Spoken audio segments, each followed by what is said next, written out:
शिपायांनो, या पापी मुलाला माझ्या नजरेच्या दूर घेऊन जावा आणि एकतर याला जिवंत जाळा किंवा याचे हात पाय तोडून टाका. राजाचं कडक असं फरमान शिपायांनी ऐकलं. एका लहान मुलाला एवढी कठोर शिक्षा, काय झालं असावं? परंतु राज आज्ञेसमोर कोणाचं काही चाललं नाही. त्या शिपायांनी त्या मुलाला पकडलं आणि चव्हाट्यावरती घेऊन आलं.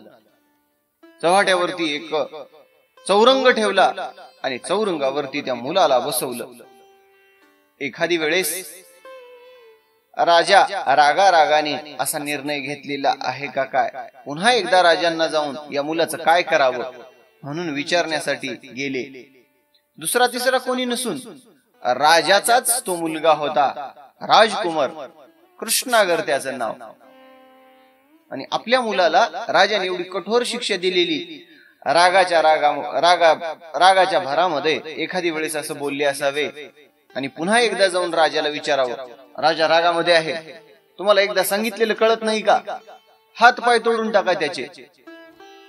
राजा आपल्या निर्णयावरती ठाम होता आणि रागाने लाल झालेला राजा शिपायांना आपण दिलेल्या या आज्ञेचं पालन नाही केलं तर त्यांना देहदंडाची शिक्षा देण्यात येईल असं राजाने फरमान काढलं. घाबरलेल्या शिपायांनी राजाच्या आज्ञे पुढे त्या शिपायांचं काही चाललं नाही. चव्हाट्यावरती आले, त्या मुलाला धरले आणि मुलाचे त्या हात पाय तोडून टाकला. काय पाप केलं त्या बाळाने, काय अपराध आहे त्या बाळकाचा, त्याला देहदंडाची शिक्षा मिळाली, त्याचे हात पाय तोडून टाकले. काय आहे ही कथा, जाणून घेऊया संपूर्ण वृत्तांत नवनाथ भक्ती सराच्या 31व्या अध्यायामध्ये. रामकृष्ण हरी. हरी वक्रतुंड महाकाय सूर्यकोटी समप्रभ निर्विघ्नं कुरु मे देव सर्वकार्येषु सर्वदा. गुरुर्ब्रह्मा गुरुर्विष्णु गुरुर्देवो महेश्वरा. गुरुर्साक्षात् परब्रह्म तस्मै श्री गुरुवे नमः. अलंकापुरी पुण्यभूमी पवित्र तिथे नांदतो ज्ञान राजा सुपात्र. तया आठविता घडो पुण्यराशी. नमस्कार माझा तया संत श्री सद्गुरु ज्ञानेश्वरासी.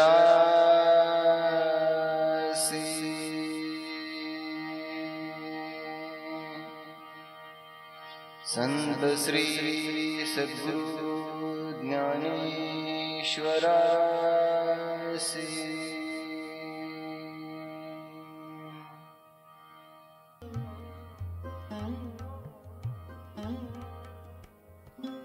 रामकृष्ण हरी.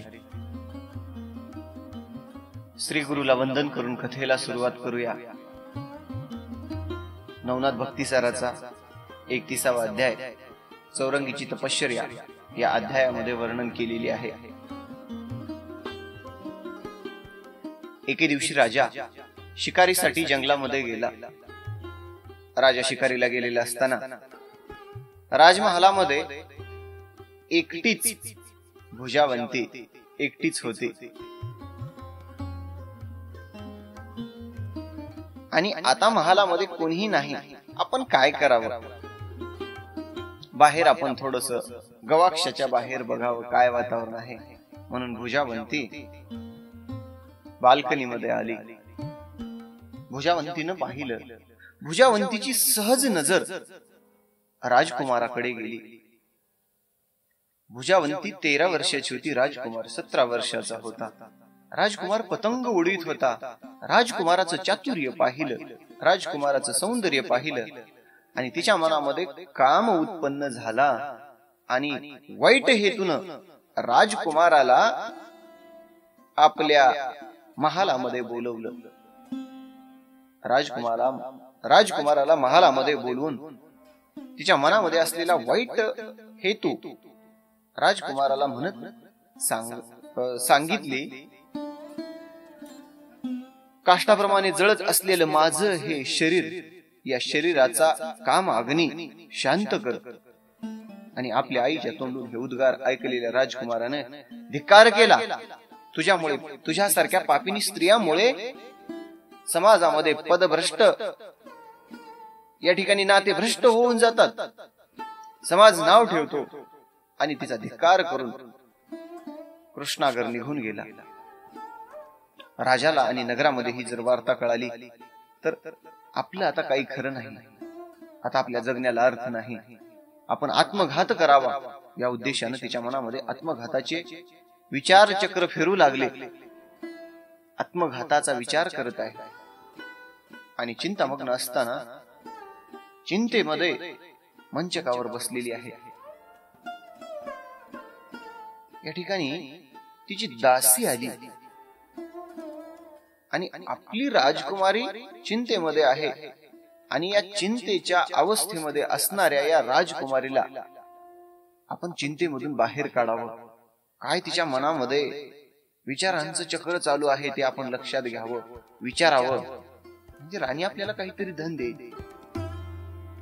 ती दासी जवळ आली आणि भुजावंतीला म्हणते, राणी सरकार, काय झालं? काय एवढ्या चिंतेमध्ये आहात? काय आपल्याला एवढं दुःख आहे? मला सांगा, मी आपल्या दुःखाचं निरसन करते. झालेला वृत्तांत तिला सांगावा किंवा सांगू नये, दुविधावस्थेमध्ये फसलेल्या भुजावंतीनं अखेर तिला सांगितला की काम उत्तेजित होऊन मी वाईट हेतून कृष्णागराला माझ्या राजमहालामध्ये बोलवलं. आणि जर कृष्णागराने माझ्या मनामध्ये असलेला हेतू, मी हे केलेलं कृत्य जर महाराजाला जर सांगितलं तर राजा मला जिवंत मारून टाकेल. आणि या चिंतेनं माझं मन खिन्न झालेलं आहे. मी काय करू आता? दासी ती दुष्ट होती. दासीने सांगितलं, राणी सरकार, याच्यामध्ये चिंता करण्याचं काय कारण आहे? तुम्हाला मी एक सुंदर संकल्पना सांगते, त्याप्रमाणे तुम्ही फक्त वागा. तुमच्यावर आलेलं हे संकट टळून जाईल. आता हिनं काय सांगते की म्हणून राणी आतुरतेने ऐकत आहे. हा बोल, काय करू मी? त्या दुष्ट दासीनं सांगितलं, आता महाराज शिकारीसाठी गेलेले आहेत. शिकारीहून ज्यावेळी ते परततील त्यावेळी त्यांचं स्वागत करण्यासाठी आपण जायचं नाही. आणि असंच याच मंचकावर पडून राहायचं. अतिशय दुःख विरहित होऊन या मंचकावर पडून जायचं. अन्न पाणी वर्ज्य करून टाकायचं. आणि ज्यावेळी महाराज या ठिकाणी येतील त्यावेळी रडून महाराजांना सांगायचं की आपल्या मुलाने मी एकटीच राजमहालामध्ये असताना माझ्यावरती जबरदस्ती करण्याचा प्रयत्न केला. आणि तुमच्या या राजमहालामध्ये जर ही अशी स्थिती असेल तर माझ्या अब्रूची सुरक्षा कोण करेल? मी एकांतामध्ये असताना तुमचा मुलगा जर असं करत असेल तर माझ्या अब्रूचं कसं व्हावं? अशी चिंता राजा पुढे व्यक्त करतो. राजा क्रोधाने लाल होईल आणि राजकुमाराला शिक्षा देईल, देहदंडाची शिक्षा देईल. एक क्षणभर तिचा सगळा वृत्तांत राणीने ऐकला आणि ही युक्ती बरी आहे म्हणजे. एखादा जर विषभक्त वृक्ष वाढत असेल, त्याचं मुळामध्ये कोंबच जर खोडून टाकलं तर ते वृक्षच येणार नाही. विंचवाची नांगी विंच सज्ज करण्या अगोदर ती नांगीच जर तोडून टाकली तर पुढे त्याच्या दंशाचं या ठिकाणी चिंताच राहणार नाही. आणि सर्पाचं जर योग्य वेळी जर तोंड जर ठेसलं तर दंश करण्याचा विषयच उरणार नाही. यावेळी योग्य असा बंदोबस्त करावा आणि आपल्यावर आलेलं हे संकट कसं बस घालवून टाकावं. राणीनं विचार केला आणि दासीनं सांगितलेली कल्पना तिला आवडली आणि असंच करायचं. महाराणी काय करते, अन्न पाणी वर्ज्य केलं आणि त्या सुवर्ण मंचकावर तशीच पडून आहे. काही काळ उलटून गेला. राजा शिकारीहून परत आला आणि महाराणी आपल्या स्वागतासाठी आलेली नाही हे पाहून राजाला आश्चर्य वाटलं. दासीला राजाने विचारलं, काय झालं? राणी सरकार कुठे आहेत? माझ्या स्वागतासाठी आज त्या का आल्या नाहीत? दासीने वर्तमान सांगितलं, महाराज राणी सरकार कुठल्या तरी दुःखामध्ये आहेत. कोणतं तरी दुःख त्यांच्या मनाला लागलेलं आहे, कोणाचं तरी बोलणं त्यांच्या जिव्हारी लागलेलं आहे आणि त्या मंचकावरती तसंच पडून आहेत. काही खाल्लं नाही, काही पाणी सुद्धा त्यांनी पिलं नाही. आपल्या राणीला कोण काय म्हटलं, काय झालं असावा वर्तमान? म्हणून राजा तडक राणीच्या महालाकडे निघाला. राणीच्या महालामध्ये आल्याबरोबर पाहिलं, राणीने सगळेच्या सगळे राज अलंकार, राजवस्त्र जे आहेत सगळे वस्त्र फेकून दिलेले होते. राज अलंकार फेकून दिलेले होते आणि दुःखी अवस्थेमध्ये केस विस्कटलेले आहेत, चेहरा दुःखी झालेला आहे. राजाने पाहिलं, राजा आलेलं भुजावंतीच्या लक्षात आलं आणि आता आपण नाटक सुरू करायचं. दासीने सांगितल्याप्रमाणे आपण ही कामगिरी अत्यंत चोखपणे पार पाडायची. राणीने ठरवलं. राजा उठवण्याचा प्रयत्न करत आहे, झोपेचं सोंग करून पडलेली आहे. राजा उठवण्याचा प्रयत्न करतोय पण ती काही उठत नाही आणि राजाने तिला सावध करून उठवलं. त्यावेळी राजा विचारला, राणी सरकार काय झालं? तुम्ही दुःखी अवस्थेमध्ये असं मंचकावरती पडून आहात, काय झालं मला सांगा. कुठल्या दासीने तुम्हाला काही म्हटली का? कोण्या प्रधानानं तुम्हाला काही म्हणाल का? आणि जर कोणी जर काही तुम्हाला म्हणाला असेल आणि तुमच्या जर ते जिव्हारी लागला असेल तर आज त्याची काही धडगत नाही, त्याला मी या जिवंत सोडणार नाही. माझ्या राणीला बोलण्याचं साहस कोण करतं? आणि तिने आपले नाटक सुरू केलं. आपल्या मंचकावरून उठली आणि मोठ्यानं हंबरडा फोडत राजाला तड असं आलिंगन दिलं. महाराज, आपण शिकारीला गेलेले असताना मी राजमहालामध्ये एकटीच असते, काही दाशा माझ्या समवेत असतात आणि आपल्याच पुत्रानं आपल्या मातेवरती वाईट दृष्टीने बघून त्याच्यावरती माझ्यावरती जबरदस्ती करण्याचा प्रयत्न केला.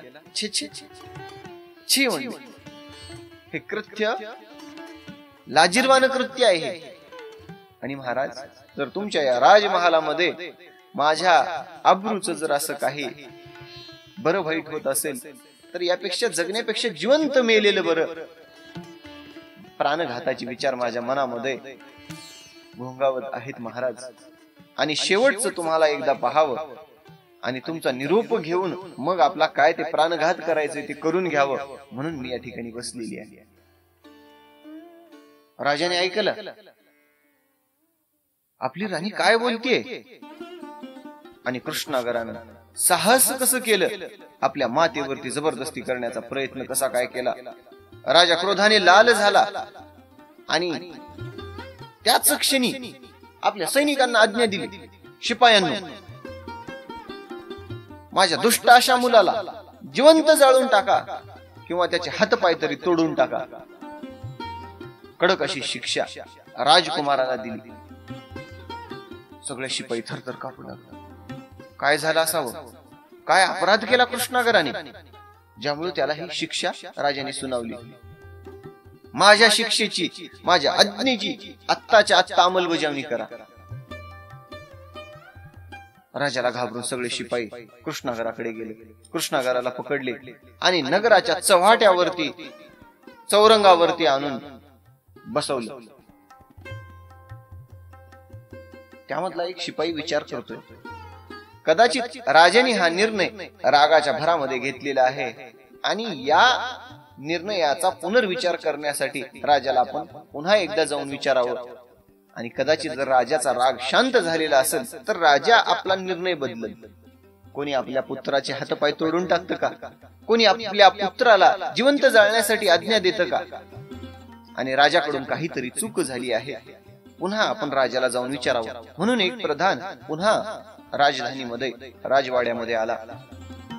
महाराजांना विचारतो, महाराज, तुमच्या आज्ञेप्रमाणे कृष्णागराला चौरंगावरती चव्हाट्यावर नेऊन बसवलेलं आहे, आता त्याचं काय करायचंय आम्हाला सांगा. राजा लाल रागाने होऊन बोलतो, सांगितलं ना, त्याला जिवंत जाळून टाका किंवा त्याचे हातपाय तोडून टाका. राजानं आपला निर्णय बदलला नाही आणि प्रधानाचं त्या शिपायांचं काही चाललं नाही. राजाच्या आज्ञेपुढे कोणाचं काय चालणार आहे? राजाज्ञा झाली आणि शशांकराला असं चव्हाट्यावरती आणून का बसवलंय? सगळं पाहण्यासाठी लोकांची गर्दी जमवाजमव झाली आणि नगरामध्ये एकच वार्ता पसरली, शशांकराचे हातपाय तोडण्याची आज्ञा राजाने दिलेली आहे. संपूर्ण नगरीचे लोक पाहण्यासाठी आले. काय अपराध केला आहे शशांकराने? काय चूक केली आहे? आणि सगळेजण चव्हाट्यावरती एकत्र घोळका करून थांबलेले आहे.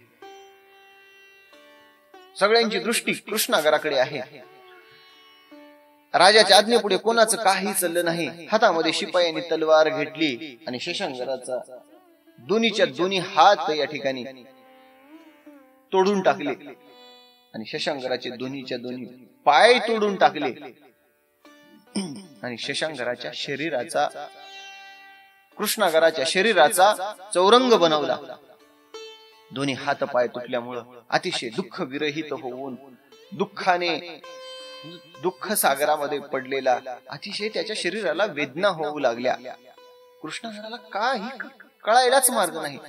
शिपायांनी अचानक आपल्याला असं पकडून या ठिकाणी का आणलं आणि आपले हात पाय तोडून का टाकले? काय झालं असावा?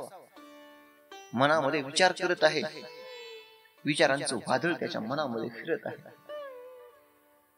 मी काय केलो? काय माझा अपराध आहे? आपल्या बोटाला पायाला लहानसा काटा जरी टोचला तरी सर्वांगाला वेदना होतात आणि त्या काट्याच्या वेदना माणसाला सहन होत नाही. राजाने आज्ञा दिल्याप्रमाणे कृष्णागराचे हात पाय तोडले. काय वेदना झाली असतील त्या शरीराला त्याच्या. सगळी प्रजा पाहत आहे आणि प्रजा दुःखाने कळवळीत झाली. कृष्णागराचं ते दुःख त्यांना पाहवलं गेलं नाही आणि प्रजाजनामध्ये कुजबूज सुरू झाली. म्हणले, राजा आता म्हातारा झाला आणि म्हातारपणाला याची बुद्धी आता काम करायचं बंद केली. कोणी म्हणत आहे राजाने प्रजेमध्ये आपला धाक व्हावा म्हणून हे असं कृत्य केलं. कोणी पुढे येऊन म्हणतोय आपल्या म्हणजे कुजबूज चालू आहे. जो आपल्या पुत्राला असं हातपाय तोडण्याची शिक्षा देतो तो आपलं संरक्षण काय करणार आहे? कोणी म्हणतंय राजा सत्यानं उन्मत्त झालेला आहे आणि त्यामुळे आपल्या पुत्राला ही शिक्षा दिलेली आहे. कोणी तर्क वितर्क करू लागले. कोणाला वाटलं राजाने ज्या अर्थी याची हातपाय तोडण्याची शिक्षा दिली आहे त्या अर्थी राजकुमाराचा काहीतरी गुन्हा झालेला असावा. आपला राजा उगीच असं याला शिक्षा देणार नाही. यानं काहीतरी घोर अपराध केलेला आहे, परंतु तो अपराध आपल्या समोर मांडला नाही आणि त्यामुळे त्याला ही शिक्षा झाली असावी. कोणी चांगले विचार, कोणी वाईट विचार राजाला दुष्यने देऊ लागले. आणि त्यावेळी हा सगळा वृत्तांत सुरू असताना गुरु दत्तात्रेयांना भेटण्यासाठी गिरनार पर्वताच्या दिशेने निघालेले मच्छिंद्रनाथ आणि गोरक्षनाथ त्या राजाच्या कौंडिन्यपूर नगरीमध्ये येऊन पोहोचले. पाहिलं संपूर्ण वृत्तांत. अरे म्हणले माणसांचा या ठिकाणी घोळका कशासाठी जमलेला आहे आणि काय झालेला आहे, सगळा वृत्तांत आपण जाऊन पाहावा. म्हणून मच्छिंद्रनाथ आणि गोरक्षनाथ त्या घोळक्यातून पुढे आले. बघितलं तर काय, रक्तबंबाळ अशा अवस्थेमध्ये एक राजपुत्र पडलेला आहे, विशुद्ध अवस्थेमध्ये पडलेला आहे. सगळे लोक त्याच्याकडे पाहत आहेत. आणि याचे हातपाय का तोडले, कोण आहे या नगरीचा राजा? सगळ्या रक्ताचा ढव झाला त्या ठिकाणी. आणि चौरंगावरती राजपुत्राला टाकलेला आहे. गोरक्षनाथांनी आणि मच्छिंद्रनाथांनी काय झालं हे वृत्तांत आजूबाजूच्या लोकांना विचारलं. काय झालं, कोण आहे हा बालक आणि याचे असे हातपाय का तोडलेले आहेत? काही जणांनी सांगितलं, काय तोडले, का तोडले आम्हाला तरी काही माहित नाही, परंतु हा राजाचा राजपुत्र आहे. कौंडिन्यपुरीचं असलेलं हे साम्राज्य, इथला राजा शशांगर आहे आणि शशांगराचा हा पुत्र कृष्णागर आहे. आणि राजाने आपल्या पुत्राला ही शिक्षा दिलेली आहे. मच्छिंद्रनाथांनी गोरक्षनाथाला विचारलं, गोरक्षा बघ बर म्हणले, अजून आजूबाजूच्या लोकांना विचारलं काय वृत्तांत झाला, काय या राजकुमारानं पाप केलं किंवा काहीतरी याचं चुकलं असावं, काय यानं कृत्य केलं ज्यामुळं त्याला ही शिक्षा मिळाली. गोरक्षा बघ बर आजूबाजूला जाऊन. गोरक्षनाथांनी सगळीकडे जाऊन चौकशी केली, परंतु गावकऱ्यांकडून समर्पक असं उत्तर गोरक्षनाथाला मिळालं नाही. गोरक्षनाथ मच्छिंद्रनाथाजवळ आले आणि म्हणतात, गुरुवर्य, आपल्याला असा झालेला वृत्तांत असा काही स्पष्टपणे तर दिसत नाही आहे. त्यावेळी मच्छिंद्रनाथांनी आपले डोळे झाकले आणि डोळे झाकून संपूर्ण झालेला वृत्तांत मच्छिंद्रनाथाला कळाला. आणि मच्छिंद्रनाथ रागाने लाल झाले. आपल्या दुष्ट राणीच्या सांगण्यावरून राजाने निष्पाप अशा बालकाला, निष्पाप अशा राजकुमाराला हातपाय तोडण्याची शिक्षा दिली. राजा पदभ्रष्ट झाला आणि या राजाला आता शासन केल्याशिवाय, राजाला आणि त्या राणीला शासन केल्याशिवाय आता या ठिकाणी आपण गप्प बसायचं नाही, थांबायचं नाही. म्हणून मच्छिंद्रनाथ थेट राजाच्या राजमहालाकडे निघाले. मच्छिंद्रनाथ रागामध्ये आहेत आणि गोरक्षनाथ आता विचार करतायत, गुरुवर्यांनी जर राग जर त्याला काही शाप दिला किंवा देहदंडाची जर शिक्षा दिली, गुरुमध्ये अतिशय सामर्थ्य आहे, गुरुवर्याच्या सामर्थ्यापुढे राजाचं काही चालायचं नाही, काय करावं आपण? गोरक्षनाथ गुरुवर्य रागामध्ये आहेत. गोरक्षनाथ विचार करतायत काय युक्ती करावं लागेल बाबा. गुरुवर्य आता निघाली आणि गोरक्षनाथ म्हणतात, तात महाराज काय झालं मला सांगा.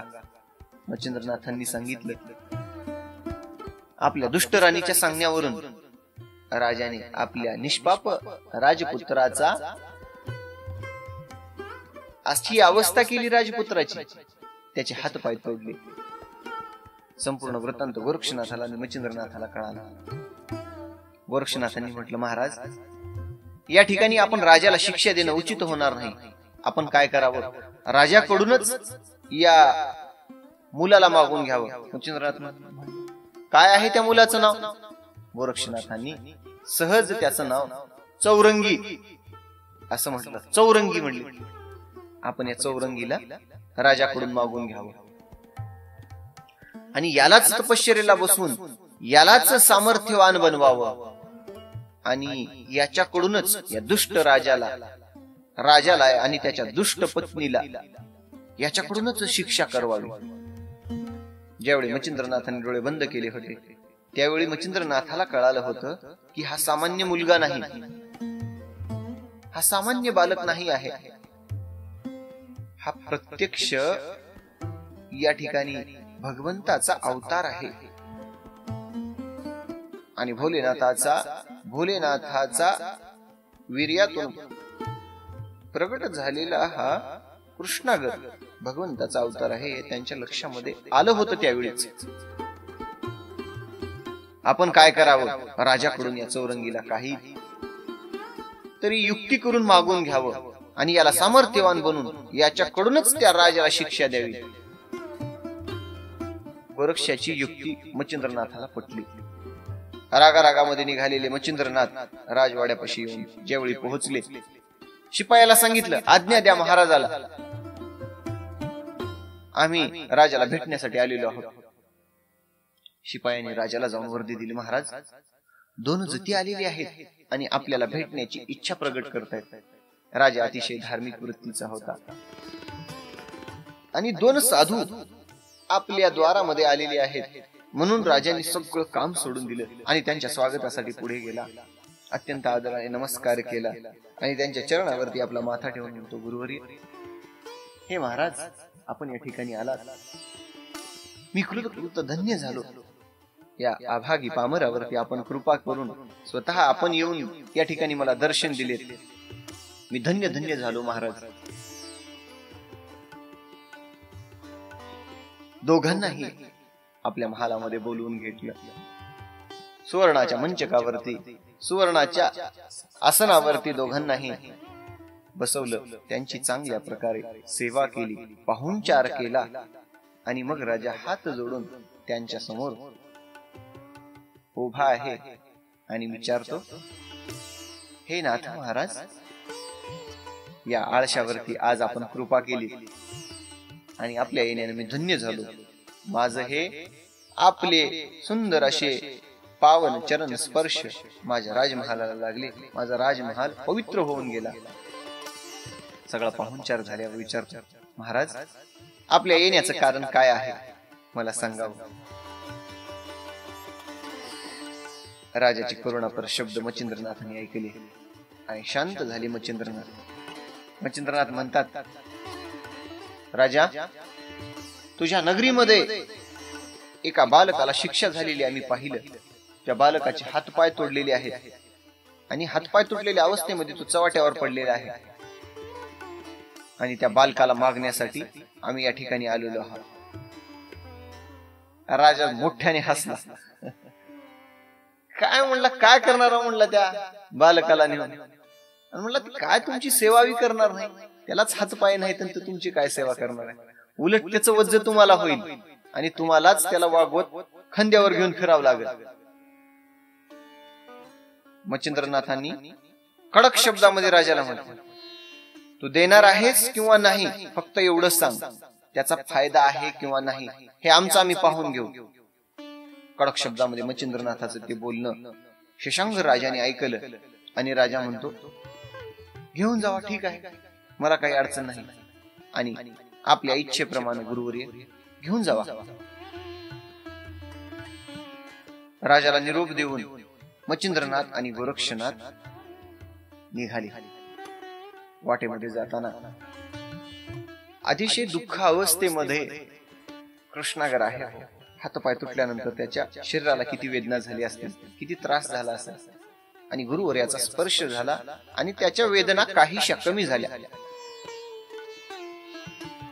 आता बद्रिक आश्रमाच्या दिशेने निघाली. वाटेमध्ये याला तपश्चर्येला बसवायचं आणि तपोबल याच देह तेजस्वी झाल्यानंतर याला नाथ संप्रदायाची दीक्षा द्यायची असं मच्छिंद्रनाथांनी ठरवलं. बद्रिक आश्रमाच्या दिशेने निघालेले आहे आणि वाटेमध्ये एका सुंदर अशा अरण्यामध्ये तिघेही आले. आता तुम्हाला या ठिकाणी प्रश्न पडेल, मच्छिंद्रनाथामध्ये आणि गोरक्षनाथामध्ये एवढं सामर्थ्य आहे, या कृतांतालाही हरवू शकतील एवढं सामर्थ्य असणारे मच्छिंद्रनाथ आणि गोरक्षनाथ चौरंगीचे हातपाय जोडवण्याचं क्षणार्धामध्ये जोडवू शकते ना, त्यांनी तसं का केलं नाही? परंतु त्याच्याकडून तपश्चर्या करून घ्यायची आणि तपश्चर्येनंतरच त्याच्यावरती अनुग्रह देऊन त्याला नाथपंथाची दीक्षा द्यायची म्हणून दोघांनी ठरवले होते. कृष्णागराचे हातपाय मच्छिंद्रनाथ आणि गोरक्षनाथ जवळ आहेत.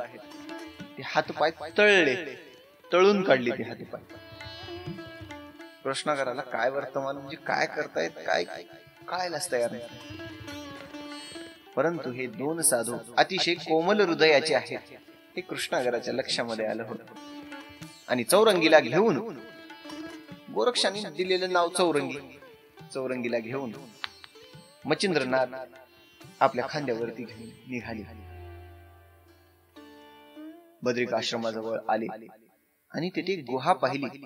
गुहेच्या तोंडाला एक विस्तीर्ण असा विशाल काय शीतल छाया देणारा वृक्ष होता. त्या वृक्षाच्या छायेखाली तिघच्या तिघ बसले आणि मच्छिंद्रनाथांनी गोरक्षनाथाला आज्ञा दिली, गोरक्षा, चौरंगीला तू नाथ संप्रदायाची शिक्षा दे आणि चौरंगीला तू सनाथ कर. गोरक्षनाथांनी आपल्या गुरुवर्याच्या मुखातून निघालेले शब्द अमृत वर्षाव ऐकला आणि गोरक्षनाथ पुढे म्हणतात, महाराज, चौरंगीच्या मनामध्ये काय आहे हे जाणून आपण घेतलंच नाही आणि तो नाथ संप्रदायाची दीक्षा स्वीकारण्यास तो योग्य आहे का?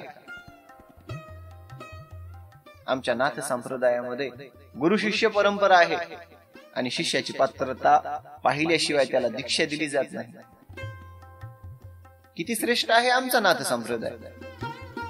या संप्रदायामध्ये गुरु दत्तात्रेयांनी ज्या वेळी अनुग्रह दिला, भगवान शंकरांनी ज्यावेळी अनुग्रह दिला, भगवान शंकराच्या आणि दत्तात्रेयाच्या अनुग्रहानुसार मच्छिंद्रनाथाला नाथ दीक्षा मिळाली. मच्छिंद्रनाथ, गोरक्षनाथ, जालिंदरनाथ, कानिफनाथ आणि सगळ्या या नाथांनी पृथ्वी तलावरती नाथ संप्रदायाचा विस्तार केला, प्रसार केला, प्रचार केला. आणि अशा या आमच्या नाथ संप्रदायामध्ये शिष्याची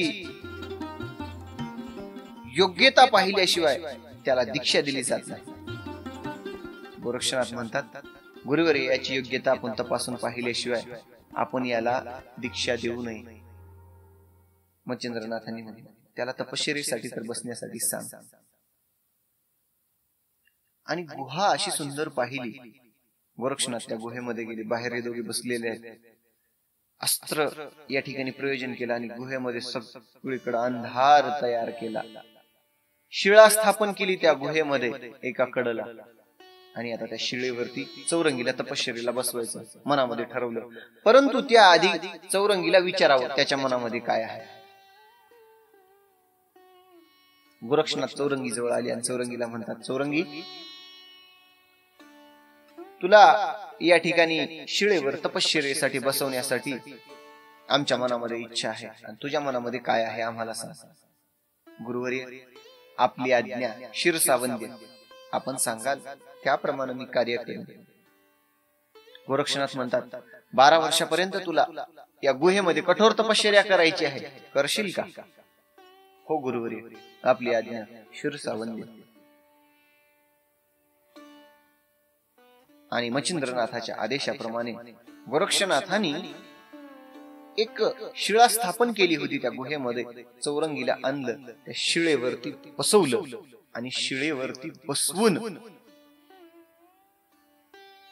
गोरक्षनाथ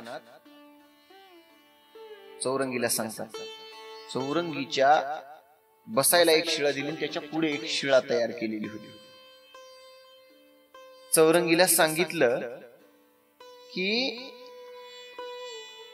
आता आम्ही तुला या ठिकाणी तपश्चर्येला बसवून बद्रिकाश्रमामध्ये जाणार आहोत आणि तुला काय करायचं आहे, अखंड त्या शिळेकडे दृष्टी ठेवून तुला तपश्चर्या करायची आहे. गुरुची आज्ञा झाली. चौरंगीला आणून त्या शिळेवरती बसवलं आणि अखंड तू त्या शिळेकडे दृष्टी करून आपण दिलेला ही जी गुरुमंत्र आहे नामस्मरण करत, अखंड नामस्मरण करत त्या शिळेकडे पाहत राहायचंय. जर तुझी नजर इकडे इकडे झाली तर शिळा कोसळून ती तुझ्यावर पडून तुझा मृत्यू याच ठिकाणी होईल. एक क्षणभर सुद्धा त्या शिळेवरून दृष्टी तू इकडे इकडे होऊ देऊ नकोस. गोरक्षनाथांनी सांगितलं आणि गुरुमंत्र चौरंगीला दिला. त्या मंत्राचं नामस्मरण करत शिळेकडे अखंड दृष्टी ठेवत राहा. आता यानंतर 12 वर्ष तपश्चर्याला या ठिकाणी बसवायचं आहे. 12 वर्ष हा देह जिवंत कसा राहील यासाठी गोरक्षनाथांनी काय केलं, जंगलामध्ये गेले, सुंदर अशी फळं आणली आणि फळं आणून चौरंगी समोर ठेवली. हे वाक्य फळ भक्षण करून तू राहा. परंतु फळं राहून राहून किती दिवस राहतील? 1 दिवस, 2 दिवस, 10 दिवस, महिनाभर जास्तीत जास्त. आणि 12 वर्षाचा काळ आहे आणि यासाठी काहीतरी उपाययोजना करावी जेणेकरून फळं खाऊन आपली तपश्चर्या पूर्ण करेल. म्हणून गोरक्षनाथांनी चामुंडेचं स्मरण केलं. चामुंडा त्या ठिकाणी प्रगट झाली आणि चामुंडेला गोरक्षनाथांनी सांगितलं, भगवती 12 वर्ष हा चौरंगी या ठिकाणी तपश्चर्येला बसणार आहे आणि 12 वर्ष याला फळे आणून देण्याचं काम तुझ्यावरती आहे. आणि याच्या पुढे शिळे झालेली फळं घेऊन जाण्याचं कार्य सुद्धा तुझ्यावरती सोपवण्यात आलेलं आहे. शिळे झालेली फळं घेऊन जायचं आणि ताजी फळं याच्या समोर आणून ठेवायची. हे काम चामुंडे मी तुझ्यावरती सोपवलेलं आहे. मच्छिंद्रनाथांनी आपल्या शिष्याला आज्ञा दिली. गोरक्षनाथांनी चोखपणे ती आज्ञा पार पाडली आणि 12 वर्ष तपश्चर्या झाल्यानंतर चौरंगीला नाथ दीक्षा देणार आहे. अगोदर चौरंगीला सामर्थ्यवान बनवणार आहेत. तपोबलाने माणसाचं तेज वाढतं, तपोबलाने माणसाचं बल वाढतं. त्यामुळं त्या तीर्थक्षेत्रामध्ये चौरंगीला तपश्चर्येला बसवलं आणि गोरक्षनाथ आणि मच्छिंद्रनाथ सगळी योजना उपाययोजना केली. गुप्त गुहा आहे आणि मोठी अशी शिळा त्या गुहेच्या द्वारावरती आणून बसवली. मध्ये कोणी जाऊ नये, तपश्चर्येला विक्षेप आणू नये, सगळी उपाययोजना केली आणि बद्रिकाश्रमाच्या तीर्थक्षेत्रासाठी गोरक्षनाथ आणि मच्छिंद्रनाथ निघून गेले. चामुंडा देवी वरती फळ आणून देण्याची जबाबदारी सोपवून पुढे निघून गेली. इकडं चौरंगीची तपश्चर्या सुरू आहे. चौरंगी या ठिकाणी हातपाय तर नव्हते, जशी आहे तशीच या ठिकाणी अवस्थेमध्ये बसला. डोळे झाकले नाही, डोळे झाकले नाहीत. त्या शिळेकडे बघण्यासाठी सांगितलं होतं.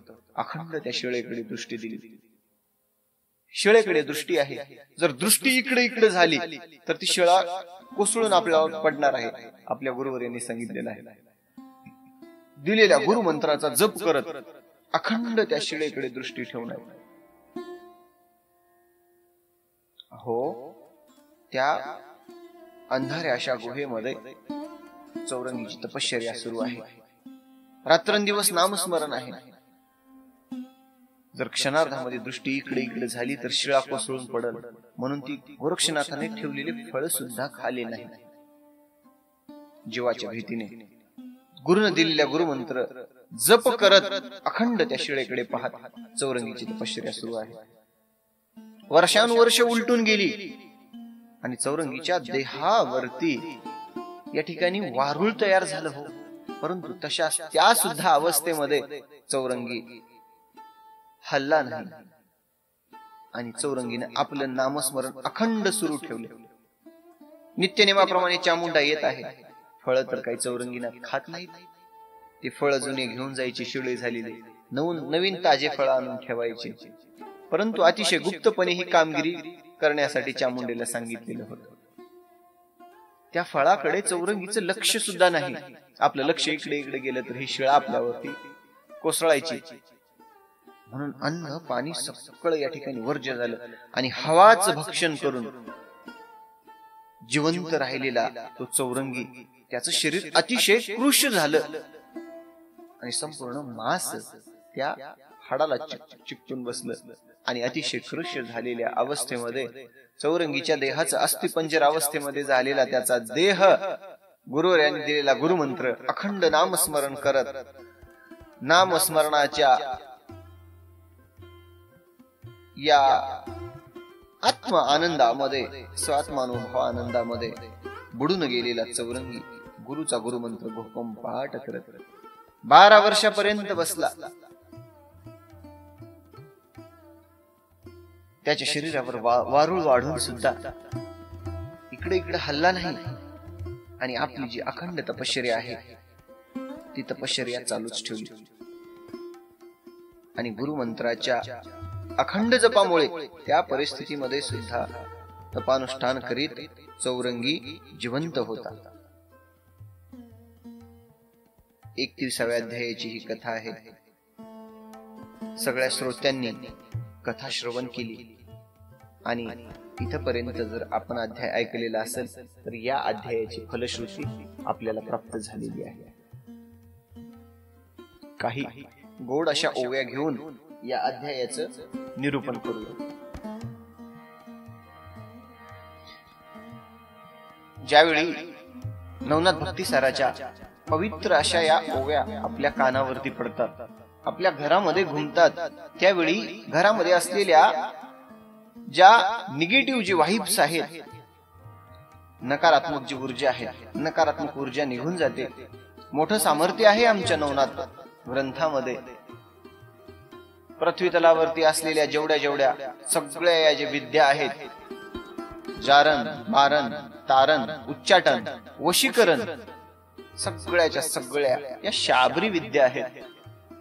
आणि नाथ संप्रदायाने तयार केलेल्या या विद्या ज्यावेळी पवित्र नाथाचं स्मरण होतं, या ग्रंथांचं पवित्र स्मरण होतं, त्यावेळी नकारात्मक ऊर्जा दूर निघून जाते. घरामध्ये भूत प्रेत बाधा झालेली असेल तर नवनाथ भक्तिसाराच्या ओव्यांचं पठन करावं. आणि पठन जर शक्य होत नसेल तरी निदान या ओव्या घरामध्ये लावून चालू तरी ठेवाव्यात. या ओव्यांचा एवढा प्रताप आहे, ओव्यांचा एवढा प्रभाव आहे, असं नवनाथ भक्तिसार या आमच्या नवनाथ भक्तिसाराची प्रचिती आहे. 40 अध्याय समाप्त झाल्यानंतर आपण सर्वांनी मनोभावे नवनाथ भक्तिसार संप्रदायाच्या या ग्रंथाचं, आमच्या नवनाथ संप्रदायाच्या पवित्र असलेल्या ग्रंथाचं, वारकरी संप्रदायामध्ये अनन्य साधारण महत्व प्राप्त झालेल्या नाथ संप्रदायाच्या, वारकरी संप्रदायाच्या या पवित्र ग्रंथाचं ज्यावेळी निरूपण होईल, 40 अध्याय याचे संपूर्ण होतील, त्यावेळी तुम्हा भाविकांच्या समक्ष अत्यंत प्रखर असे असलेले शाबरी मंत्र, शाबरी मंत्रावरती आपण शाबरी मंत्र आपल्याला देणार आहोत.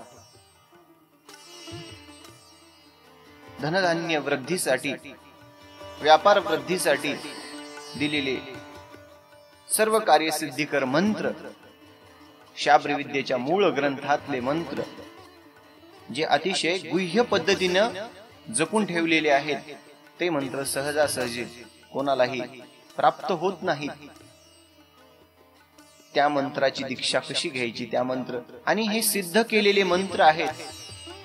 नवनाथ भक्तिसाराचे 40 अध्याय संपूर्ण झाल्यानंतर ते अध्याय, ते मंत्र या ठिकाणी त्याही मंत्राचा आपण अभ्यास करून ते सिद्ध केलेले मंत्र तुम्हा सर्व भाविकांना देणार आहोत. तुमच्या श्रवणासाठी ते मंत्र उपलब्ध करून देणार आहोत. परंतु त्या मंत्रांचा कोणीही गैरवापर करायचा नाही.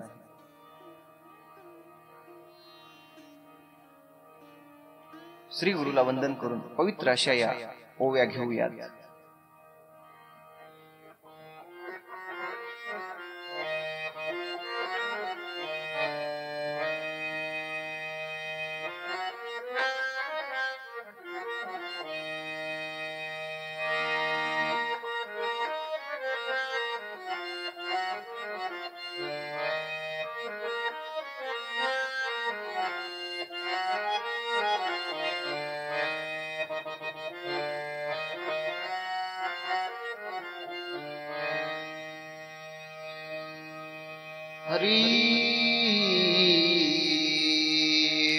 जरी करावे चलन वलन, नेनो दृष्टीसी चपुरपणा शिळा झाली अघिल प्राण म्हणून निहाले ठाया ते फळे जरी चाचपुनी घ्यावे हाती नेनो तिकडे जाय अवचिते चित्त गेलिया इंद्रिये समजते तया मागे धावती मग चित्त शुद्ध करुनी अंतकरण हे तो ऐक्य असती तिघे जण फळ स्पर्शिता भावने करुणा भ्रष्ट होईल सर्वस्वे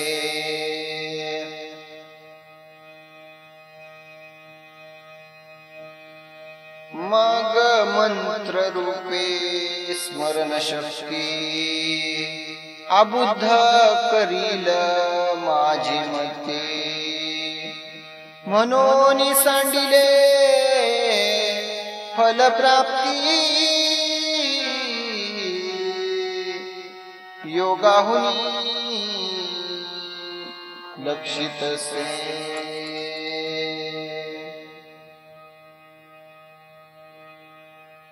ऐसी उभयता काचनी करून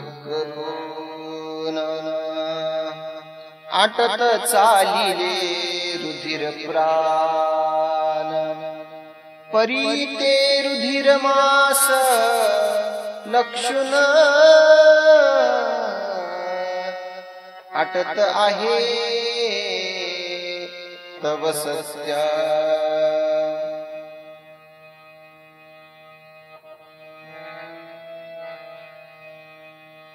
रुधिर मासा लागुनी भक्षिता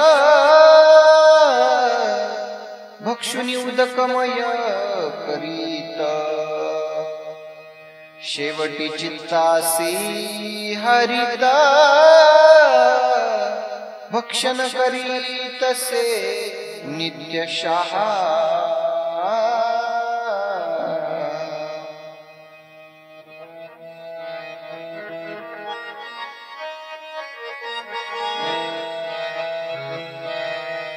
चित्ताटिले सकळ रुधिर पै शरीर उरले असती पंजर वरी उगवली त्वचा त्यावर गवसनी परी राजे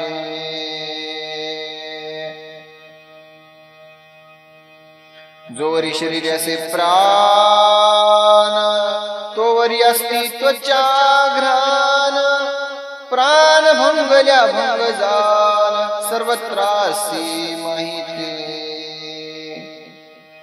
नाडी त्वचा स्थी चौरंगी उर उतरल्या देहा प्रती सूक्ष्म शरीरी आपण भूती त्रासुनिया पळाले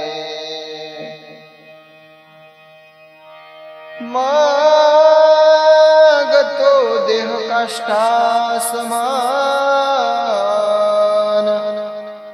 बोला रहित चलन वलनहीन ऐसे पाहुनी बाळताने वारुळवरी रचिले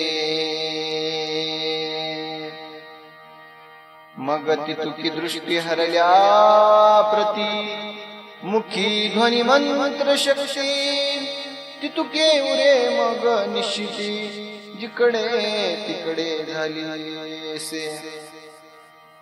ऐसे परी चौरंगीते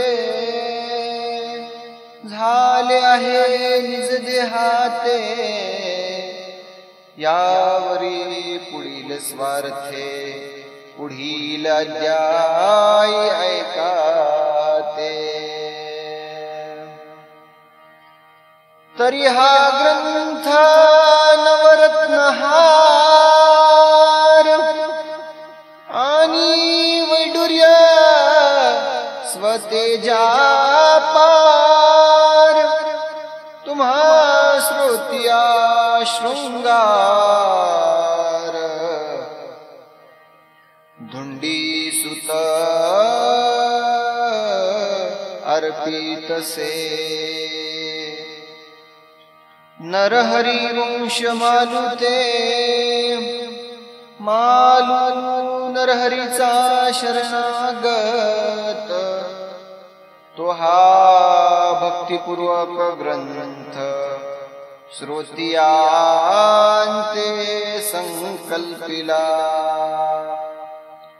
स्वस्ती श्री भक्ती कथा सार सम्मत गोरक्ष काव्य किमया गार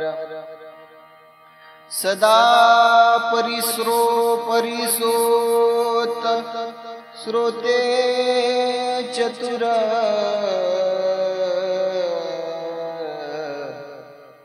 एक त्रिंशत माध्याय गोडहा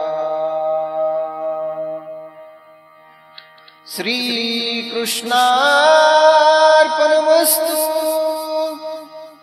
शुभं भवतु श्रीरस्तु शुभं भवतु श्रीरस्तु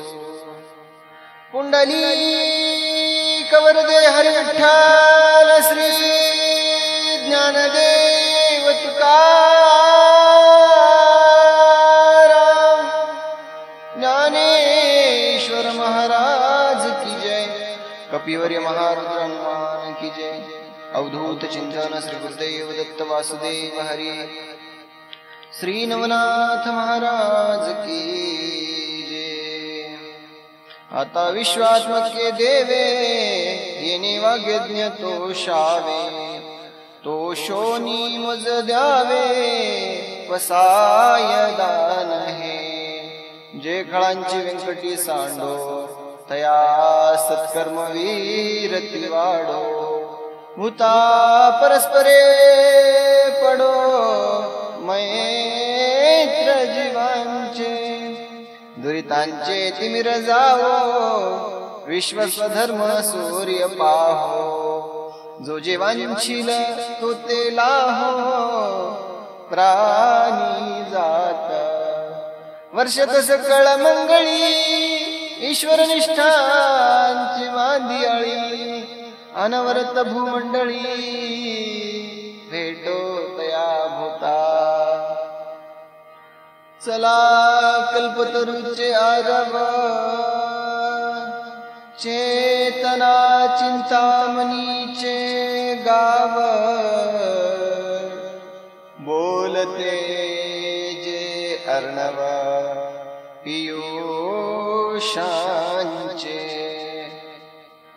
चंद्रमेज लांछना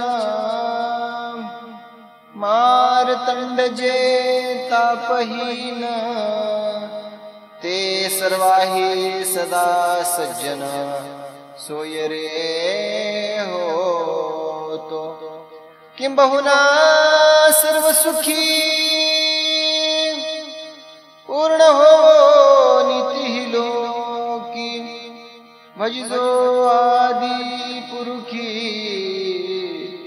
अखंडित आणि ग्रंथोपजीविये विशेष लोकीये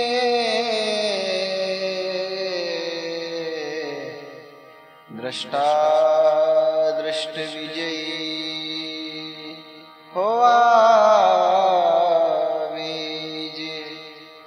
तेथ म्हणे श्री विश्वेश्वरा हा होईल दान पसाव येणे बरे ज्ञानदेव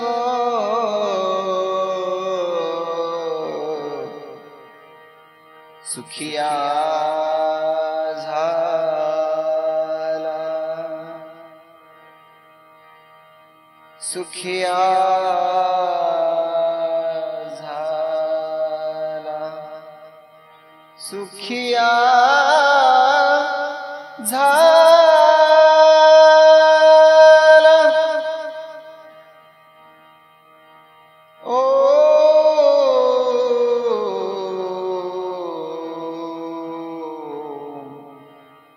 शांति शांति शांति।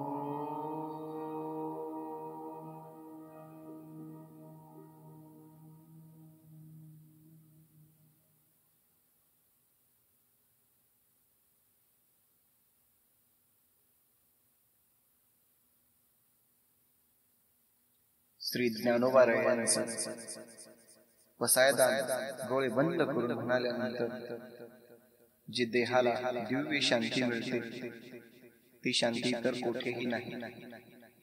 ज्ञानोबा माऊलींच्या वसायदानामध्ये एक विलक्षण शांती हृदयाला अनुभूती येते। नवनाथ भक्तिसाराचा 31वा अध्याय समाप्त झालेला आहे।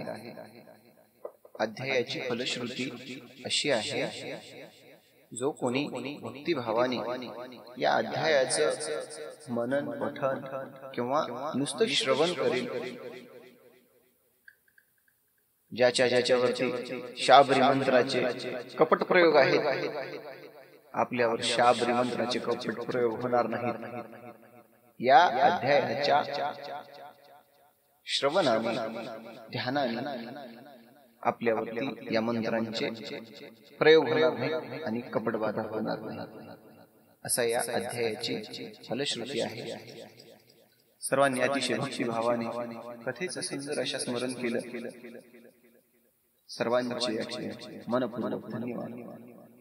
चॅनलला लाईक करा, सबस्क्राईब करा, शेअर करा, जेणेकरून आलेल्या प्रत्येक नवीन अध्यायाचं अपडेट आपल्याला नोटिफिकेशनद्वारे मिळेल। हजारो या ठिकाणी टाइमपास करणारे चॅनल आपण सबस्क्राईब केलेले असतील, भरपूर असे चॅनल मनोरंजनाचे आपण सबस्क्राईब केले असतील, परंतु जीवाचं कल्याण करणार हे चॅनल आपण अवश्य सबस्क्राईब करावं आणि सर्व भाविकांपर्यंत पोहोचवावं। धन्यवाद। रामकृष्ण हरी। आदेश।